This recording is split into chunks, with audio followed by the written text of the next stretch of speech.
Nobody has understood exactly what all has happened, and everybody has tried to explain the situation in their own fashion. And so much has come that if I read all the news, then I also will get confused at what exactly has happened. 23 अप्रैल 1992 सुबह का अखबार और एक headline जिसने पूरी भारत की banking system की नींव हिला दी। It is India's biggest financial scam. Harshad is a hero. Fraud. Every single penny belongs to the people. एक आदमी जिसके पास मुंबई आने के लिए 40 रुपए थे और उसने भारत के सबसे बड़े बड़े बैंक को, आरबीआई को और शेयर बाजार को इस कदर बेवकूफ बनाया कि जब सच सामने आया तो सिर्फ 2 ही महीने में भारत का स्टॉक मार्केट अपनी वैल्यू का एक हिस्सा खो दिया। यह व्यक्ति एक दिन में करोड़ रुपया कमाता था और इसके पास 15,000 स्क्वायर फीट का एक बंगला भी था, जिस बंगला में स्विमिंग पूल था और उसमें एक गैरेज भी था जिसमें 20 लग्जरी गाड़ियां भी थी। लोग इसे भगवान की तरह पूछते थे और इन्हें मीडिया भी बुलाती थी, big bull of Dalal street, Harshad Mehta, the big bull. लेकिन यही व्यक्ति जब जेल में मारा तो इस पे 600 केसेस पेंडिंग में थे। ये कहानी है हर्ष मेहता की, एक कलर से लेकर भारत के सबसे स्टॉक मार्केट स्कैम के मास्टरमाइंड बनने तक की कहानी। और सबसे जरूरी बात, ये कहानी आज भी रिलेवेंट है क्योंकि जो उसने ढूंढा था वे सिस्टम में पहले से ही मौजूद था, वे सिर्फ उसका फायदा उठाया। तो चलिए शुरू से समझते हैं कि आखिर हुआ था क्या 1992 में। Harshad Mehta, the big bull, single-handedly starting the bull market by deploying thousands of crores. 1992 security scam was masterminded by Big Bull Harshad Mehta. ये घोटाला करीब 4,000 करोड़ रुपए का था। The consequences were so serious that BSE remained closed for a month. If a human name is to be given to this scam, it is not a Harshad Mehta scam. It is a PV Dasmarov scam. Anybody's due, especially any bank will not suffer any money, at least on Harshad Mehta's. हर्ष मेहता का जन्म 29 जुलाई 1954 को हुआ। गुजरात के राजकोट जिले के एक छोटे से गांव पनेलिया मोती में एक साधारण गुजराती परिवार में हुआ। उनके पिता शांतिलाल मेहता ने मुंबई के कांदीवाली इलाके में एक छोटी टेक्सटाइल की दुकान चलाते थे। शुरुआती बचपन इनका मुंबई में ही बीता, लेकिन छत्तीसगढ़ के रायपुर में इनका परिवार आकर शिफ्ट हो गया। पिता की सेहत ठीक न रहने की वजह से डॉक्टर ने उन्हें सूखे में नहीं जाने की इजाजत दिए थे। रायपुर के होली कोर्स सीनियर सेकेंडरी में हर्ष मेहता की पढ़ाई हुई। एक बात यहाँ ध्यान देने वाली है, हर्ष मेहता कोई स्कूल में असाधारण स्टूडेंट नहीं थे, न पढ़ाई में टॉप, न कोई खास टैलेंट दिखा। बस एक चीज दिखता था कि इन्हें केवल क्रिकेट का शौक था। 1973 में हर्ष फिर मुंबई आ गए और यहाँ से आगे की पढ़ाई के लिए लाल लाजपत कॉलेज ऑफ कॉमर्स से उन्होंने 1976 में उन्होंने बीकॉम की डिग्री हासिल की। लेकिन डिग्री मिलने के बाद भी जिंदगी आसान नहीं था। अगले लगभग 8 साल तक हर्ष ने एक के बाद एक छोटी छोटी नौकरियां की, होजरी बेचना, सीमेंट बेचना, यहाँ तक कि एक इंश्योरेंस क्लर्क की नौकरियां भी की न्यू इंडिया इंश्योरेंस कंपनी में। और यही इंश्योरेंस कंपनी में काम करते करते पूरा दुनिया भर में अपना पहचान बना लिया। 1981 में उन्होंने ये नौकरी छोड़ दी और एक स्टॉक ब्रोकर प्राणजीवन दास के यहाँ एक जोबर के तौर पर काम शुरू किया, एक तरह का मिडिल मैन जो क्लाइंट को ब्रोकन तक पहुँचाता था। हर्ष उन्हें अपना गुरु मानते थे और यहीं से एक ऐसा जर्नी स्टार्ट हुआ जो उन्हें ले गई दलाल स्ट्रीट के सबसे ऊंची इमारत पे और फिर सबसे गहरे गड्ढे तक। 1984 में हर्ष मेहता बॉम्बे स्टॉक एक्सचेंज के मेंबर बन गए और 1986 में उन्होंने खुद की एक ब्रोकिंग फर्म शुरू की,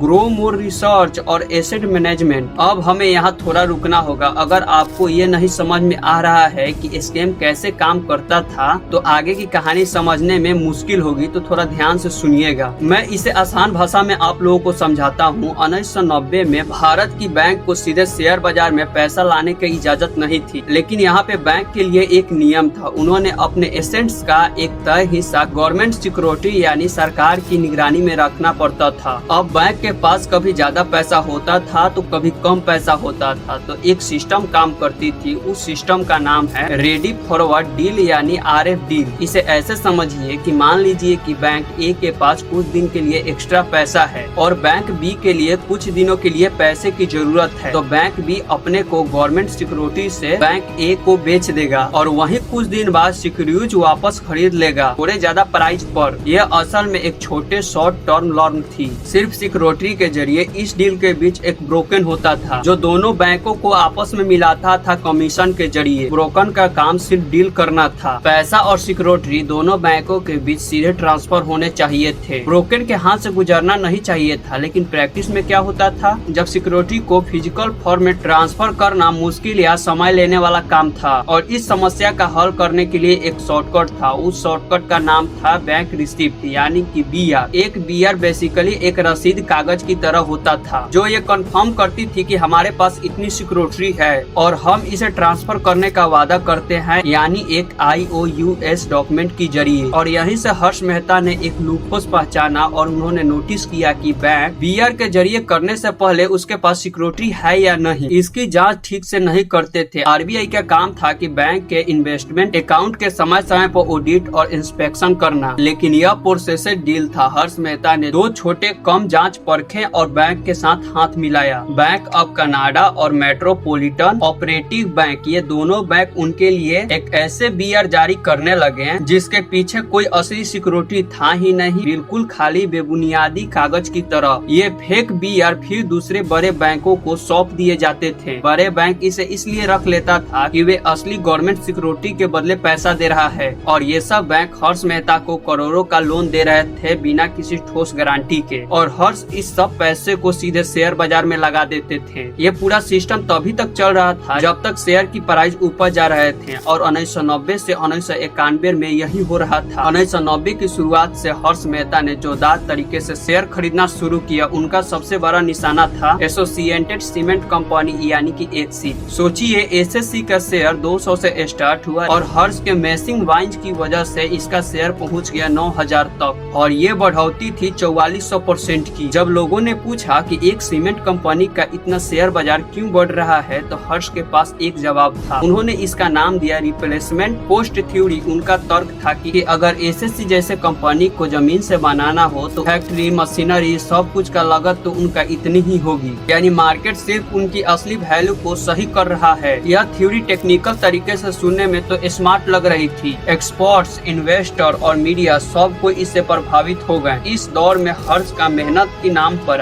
द बिग बुल उनके बारे में कहा जाता था। Harshad Mehta, the big bull, single-handedly starting the bull market by deploying thousands of crores. 1992 security scam was masterminded by Big Bull Harshad Mehta. कि उन्होंने ही 1991 से 1992 के बीच का बुल रन शुरू किया था। एक साल के भीतर उनकी एक्टिविटी की वजह से बीएसई का सेंसेक्स 1000 के लेवल से 4500 तक पहुंच गया। मीडिया में उनका इमेज लगभग भगवान की तरह हो गए थे और स्टॉक मार्केट में उनको अमिताभ बच्चन भी कहने लगे लोग। और साथ में आया पैसा, बेशुमार पैसा। वॉरियर इलाके में मधुरी कोऑपरेटिव हाउसिंग सोसाइटी में एक समुद्र के किनारे एक पेंट हाउस खरीदा 8 फ्लैट का। 8 फ्लैट को जोड़कर बनाया गया 2 मंजिल में फैला हुआ करीब 15000 एकड़ फीट का। इसमें था एक प्राइवेट स्विमिंग पूल। इसके अलावा उन्होंने जुहू में समुद्र के किनारे 2 अपार्टमेंट भी खरीदे और नरीमन पॉइंट्स के मेकर चैम्बर्स भी में अपने ब्रोकिंग ऑफिसर के लिए एक फ्लैट। उनकी गैरेज में थी लगभग 20 गाड़ियां, जो उसमें से भारत की सबसे लग्जरी कार भी थी जिसका नाम था LS 400 भी शामिल थी।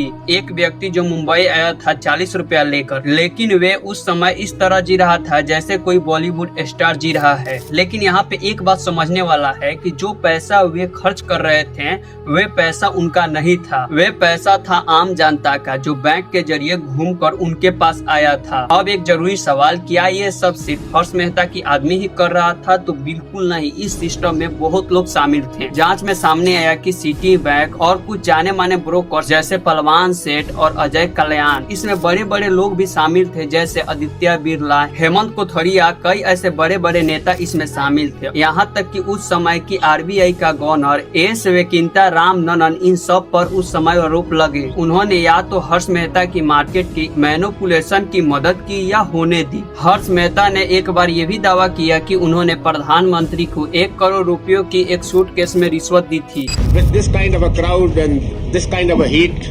Yes, the money was paid to the Honorable P.V. Narasimha Rao, the Prime Minister. ये दावा बेहद विवाद रहा और ये बयान ने उन्हें और भी दुश्मन बना दिए। सरकार के भीतर से जब बैंक का पैसा हर्ष के जरिए शेयर बाजार में जा रहा था तो उस समय कई और ब्रोकर्स और बैंकर्स ने ऐसा खेल खेल रहे थे। सिर्फ हर्ष का स्किल सबसे बड़ी थी, इसीलिए उस समय हर्ष का नाम ज्यादा उभरा। जिन लोगों ने ये स्कैम चलने दिया वे लोग जोखिम क्यों लिया? क्योंकि जब तक मार्केट ऊपर जा रहा था सब कोई खुश थे। बैंक को अपना पैसा वापस मिल रहा था ब्याज के साथ और ब्रोकर्स को कमीशन मिल रहा था और हर्ष का साम्राज्य बढ़ रहा था। यह एक ऐसा खेल था जिसमें तब तक कोई हारता हुआ नहीं दिख रहा था जब तक संगीत बाजार बंद नहीं हुआ। संगीत बंद हुआ 23 अप्रैल 1992 को। टाइम ऑफ इंडिया के जर्नलिस्ट सुचेत दलाल कई महीनों से बैंकिंग सिस्टम में कुछ अजीब सी चीज नोटिस कर रही थी। उन्हें शौक हुआ कि हर्ष मेहता गवर्नमेंट और सिक्योरिटी बिजनेस का एक असमान रूप से बड़ा हिस्सा कंट्रोल कर रहा है। असल में वे भारत के 1/3 सिक्योरिटी बिजनेस खुद कर रहे थे। सुचेता दलाल ने गहराई से इन्वेस्टिगेशन किया कि हर्ष मेहता की ये बेशुमार दौलत कहां से आ रही है और जो उन्होंने पाया वे चौंका देने वाला था। 23 अप्रैल 1992 को सुचेता दलाल ने टाइम ऑफ इंडिया के कॉलम में इस पूरे सिस्टम की स्कैन को बेनकाब किया कि हर्ष मेहता ने इनलीगल तरीके से बैंकिंग से पैसा निकाल कर अपनी बिजनेस को फाइनेंस कर रहे थे। जैसे ही ये सब खबर आई भारत में हड़कंप मच गया। जिन बैंकों ने फेक बीआर के जरिए करोड़ों रुपए इन्हें दिए थे उन्हें पता चला कि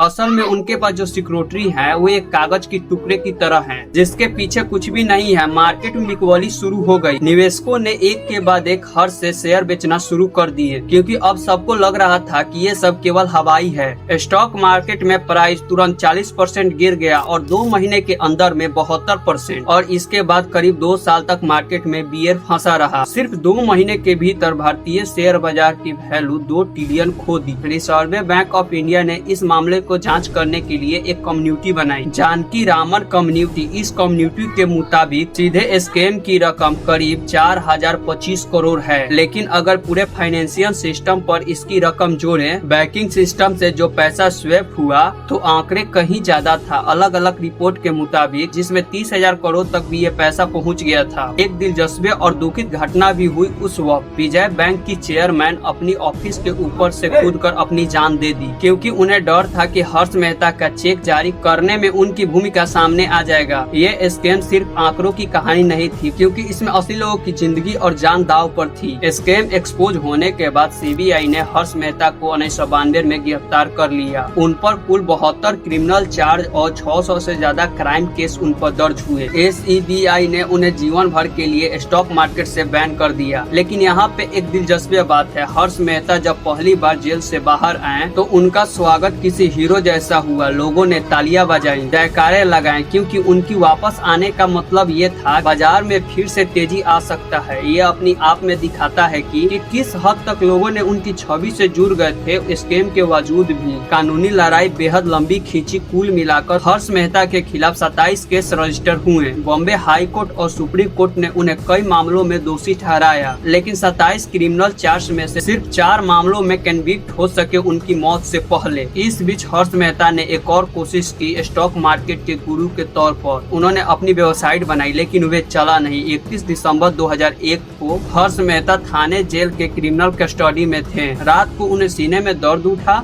और उन्हें थाने की एक हॉस्पिटल में ले जाया गया। उसी हॉस्पिटल में उनका मौत हो गई और उस वक्त उनका उम्र था 47 वर्ष। उनके मौत के बाद भी उनके कई मामले अदालत में पेंडिंग में थे। उनकी पत्नी ज्योति मेहता ने आरोप लगाया कि उसे जानबूझकर जेलों में मारा गया क्योंकि उस वक्त उनकी सीने में जब दर्द था उस समय उन्होंने दवाई उन्हें अच्छा से नहीं कराया गया और उन्हें दवा देकर मार दिया गया। ये आरोप कभी पूरी तरह से अदालत में साबित नहीं हुआ, लेकिन परिवार आज भी इस बात से कायम है। तो आखिर हर्ष मेहता के स्कैम ने भारत को क्या दिया? सबसे बड़ा असर पड़ा रेगुलेशन पर। 1992 की स्कैम ने भारतीय बैंक के सिस्टम और BSE के ट्रांजैक्शन पर बड़ी समस्या खड़ी कर दी। इसके बाद SEBI को कई अधिकारी की पावर दी गई ताकि वे मार्केट को बेहतर तरीके से रेगुलेट कर सके। हर्ष मेहता की ये कहानी हमें एक बुनियादी सबक देती है जो आज 2019 में भी उतना ही सच है जितना 1992 में था। पहला, किसी शेयर का कीमत और उसका वैल्यू दोनों अलग अलग वैल्यू में है। अगर कोई शेयर बेवजह आसमान छू रहा है तो सवाल पूछना जरूरी जरूरी है कि आखिर क्यों। और दूसरा, कोई भी सिस्टम चाहे कितना भी पुराना क्यों ना लगे, कितना भरोसे वाला क्यों ना हो,